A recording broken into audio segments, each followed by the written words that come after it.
Hai Sobat Kece Pikong 1996. Apa kabar semuanya?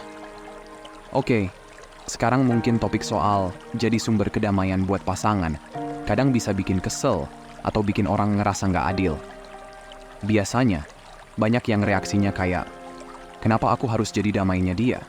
Kenapa nggak dia aja yang jadi damai buat aku?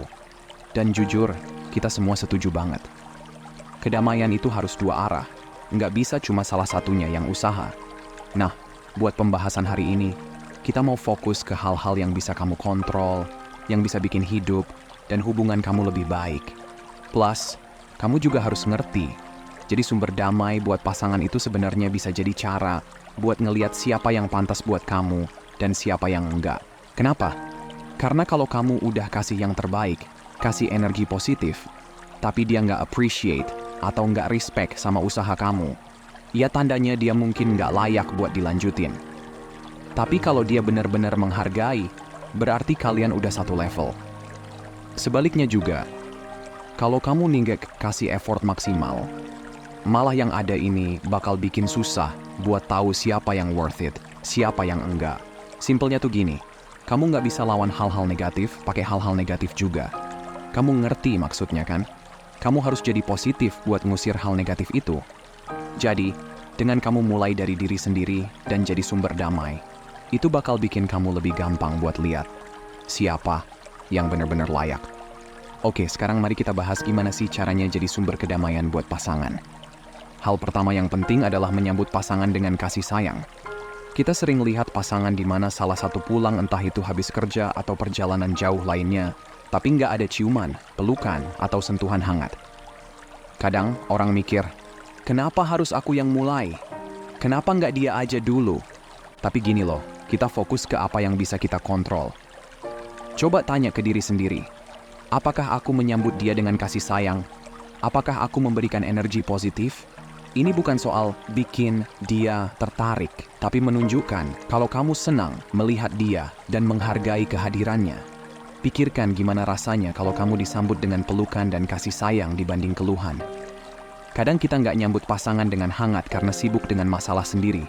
Bukan soal dia, tapi lebih ke stres sehari-hari.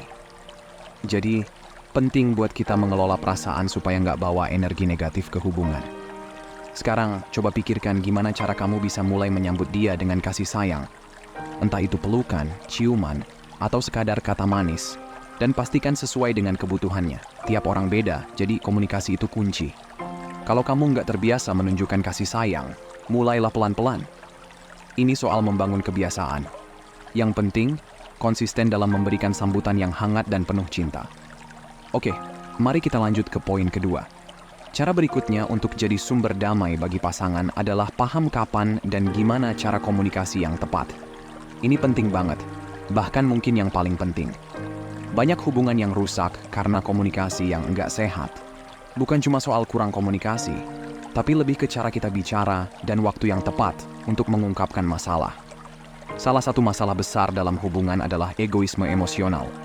Intinya, kita terlalu fokus sama perasaan kita sendiri tanpa mikirin perasaan pasangan. Kalau terus-terusan kayak gini, pasangan bakal merasa nggak dihargai, diabaikan, atau nggak didengarkan. Akhirnya, mereka mulai menutup diri. Kalau ini terjadi ke kamu, pasti kamu ngerti banget rasanya.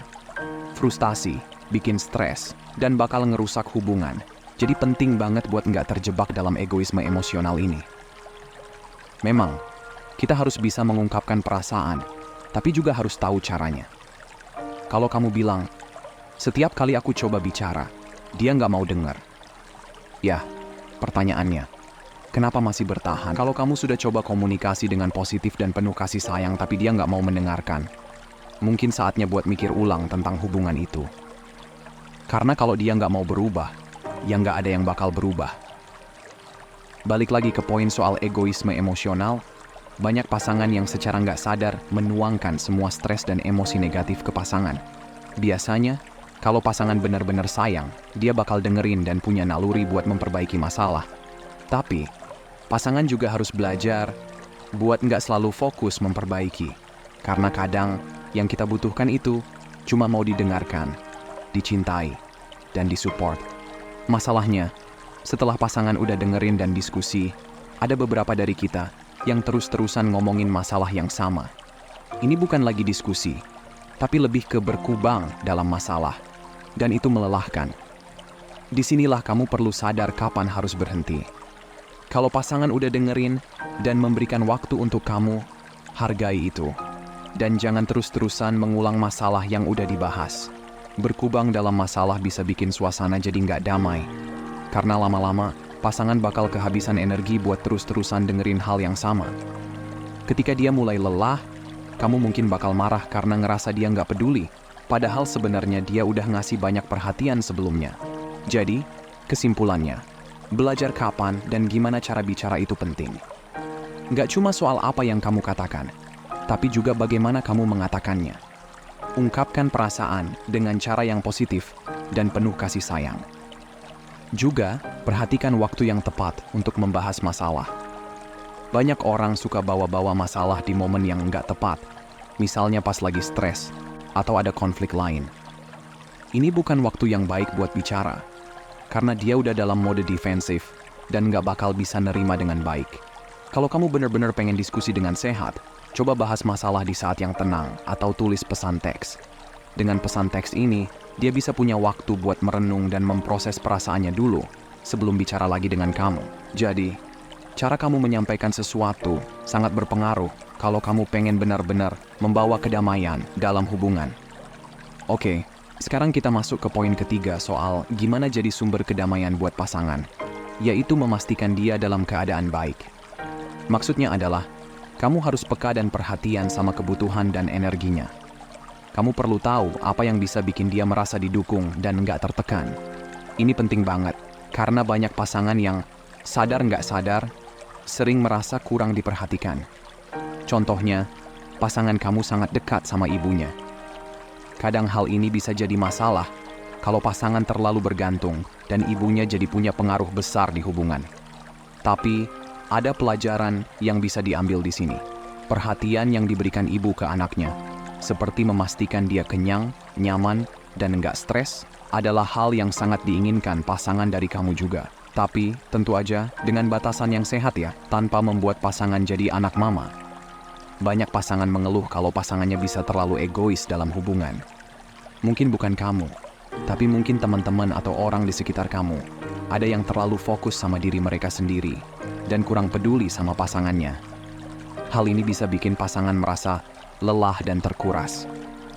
Karena itulah, penting banget buat nunjukin kalau kamu peduli sama dia, bukan cuma fokus sama dirimu sendiri. Ini nggak berarti harus terus-menerus memanjakan dia, tapi lebih ke memahami apa yang dia butuhkan dan memberikan perhatian yang tulus. Sekarang, kalau kamu sebagai wanita, kamu punya kemampuan untuk memperhatikan detail kecil. Kadang, ketika merasa disakiti atau dimanfaatkan, wanita cenderung menutup kemampuan ini dan berhenti memberi perhatian yang sama. Jangan sampai hal itu terjadi.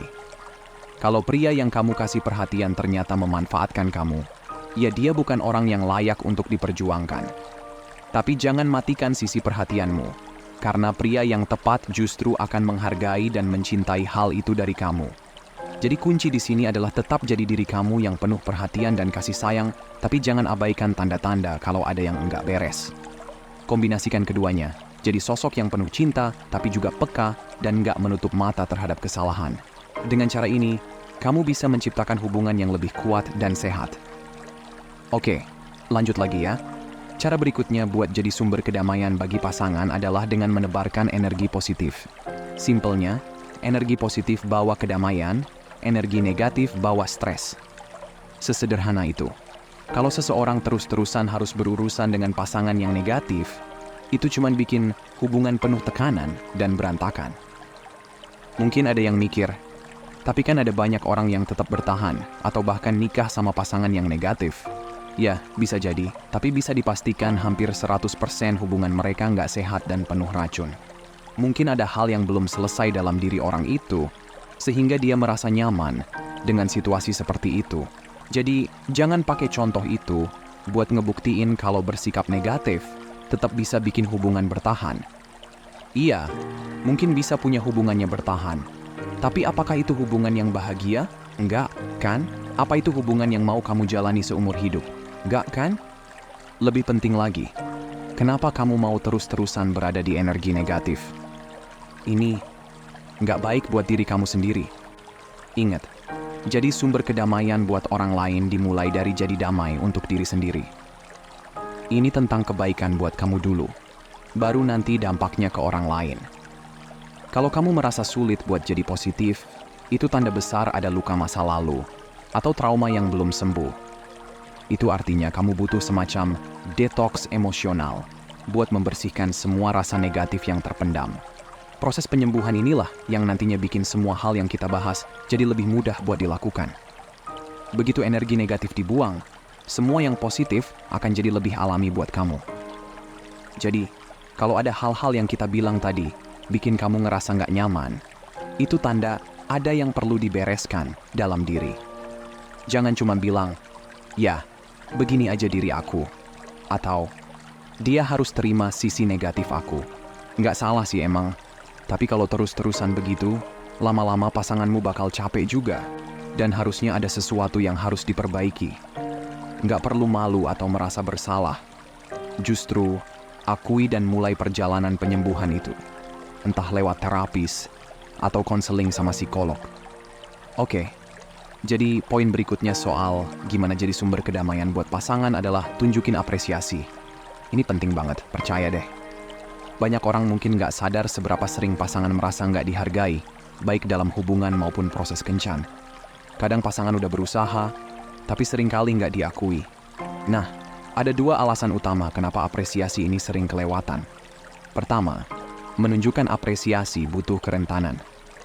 Mengucapkan terima kasih dan menunjukkan cinta atas apa yang sudah dia lakukan itu bikin pasangan lebih terbuka dan banyak orang takut menunjukkan sisi ini. Mungkin karena pengalaman buruk di masa lalu. Mungkin dulu pernah kasih apresiasi, tapi nggak dihargai. Jadi sekarang ada tembok yang bikin susah untuk benar-benar bilang terima kasih dengan tulus. Kedua, ada pola pikir, ya, dia memang harus ngelakuin itu. Banyak orang mikir, ngapain aku bilang terima kasih? Dia kan memang tugasnya begitu. Aku juga bisa ngelakuin itu sendiri. Tapi, stop deh. Mungkin kamu bisa melakukannya sendiri. Tapi dia milih buat ngelakuin itu buat kamu. Dan itu layak dihargai. Nggak ada yang seharusnya di sini. Karena semua yang dilakukan seseorang buat kita adalah pilihan. Kalau kita bisa menghargai usaha pasangan, hubungan bakal lebih harmonis. Satu hal lagi, jangan cuma asal bilang, terima kasih. Kata-kata doang nggak cukup. Apresiasi itu harus datang dari hati, dengan energi yang positif. Kalau kamu bilang terima kasih dengan nada datar atau dingin, dia bisa ngerasain itu, dan rasanya kayak nggak tulus. Jadi, kasih apresiasi dengan penuh perasaan, biar dia tahu kalau kamu benar-benar menghargai apa yang dia lakukan. Dan terakhir, kenali juga cara dia suka menerima apresiasi. Ada yang suka dengan kata-kata, ada yang lebih suka dengan tindakan atau perhatian. Cari tahu apa yang bikin dia merasa dihargai dan lakukan itu.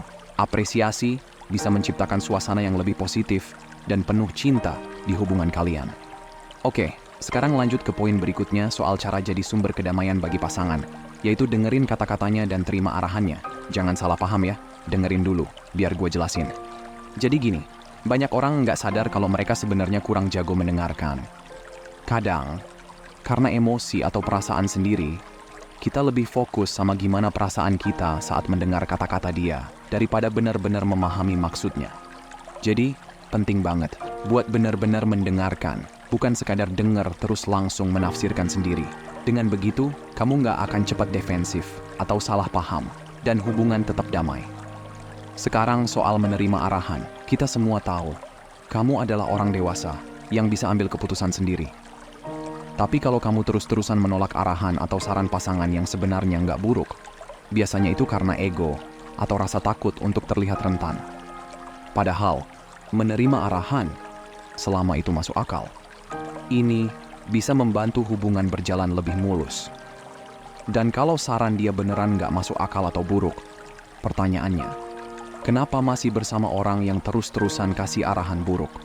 Semua orang, baik pria maupun wanita, perlu belajar untuk rendah hati dan menerima masukan. Bahkan pria juga harus bisa menerima saran dari pasangannya jika itu yang terbaik. Kalau kamu nggak pernah mau terima arahan dari pasangan dalam hubungan, siap-siap aja untuk sering konflik dan jauh dari kedamaian. Tapi, kalau dia punya masalah dalam memberi arahan dengan baik, misalnya dia terlalu kasar atau nggak peka, ajak dia diskusi. Bilang kalau kamu siap mendengarkan, asal caranya lebih bijak aja dalam menyampaikan. Kalau dia serius sayang, dia pasti mau berubah. Intinya, dengarkan baik-baik, jangan keburu menafsirkan, dan kalau arahannya masuk akal, coba terima. Ini bakal bikin hubungan lebih damai dan minim konflik. Oke, terakhir dan gak kalah penting. Ini lebih relevan untuk pasangan suami istri. Tapi banyak juga yang sudah berhubungan di luar pernikahan. Gua nggak mau ngejudge itu pilihan kalian sebagai manusia dewasa. Jadi tetap perlu diperhatikan. Oke, jadi sumber kedamaian bagi pasangan itu, termasuk dalam hal seksual. Intinya, banyak orang yang masuk ke kamar hanya fokus pada apa yang mereka inginkan, tanpa mempertimbangkan kebutuhan dan keinginan pasangan. Hanya bersedia berhubungan seksual saja tidak cukup, karena banyak pasangan merasa kurang puas jika pasangannya nggak berusaha memahami apa yang mereka inginkan. Tentu, jika ada keinginan yang melampaui batas kenyamanan atau keyakinan, diskusikan sejak awal. Jika kalian nggak sejalan dalam hal ini, dan mungkin hubungan itu memang bukan yang terbaik, jadi penting untuk berada di jalur yang sama dalam hal intimasi dan saling memenuhi kebutuhan. Ini akan berdampak besar pada kedamaian, keharmonisan, dan cinta dalam hubungan. Pastikan kalian saling memahami dan menghargai dalam hal ini untuk mencapai potensi terbaik dalam hubungan. Oke guys, itu aja nih buat hari ini. Semoga harimu menyenangkan. Makasih udah nonton ya, dan sampai jumpa di video berikutnya teman-teman.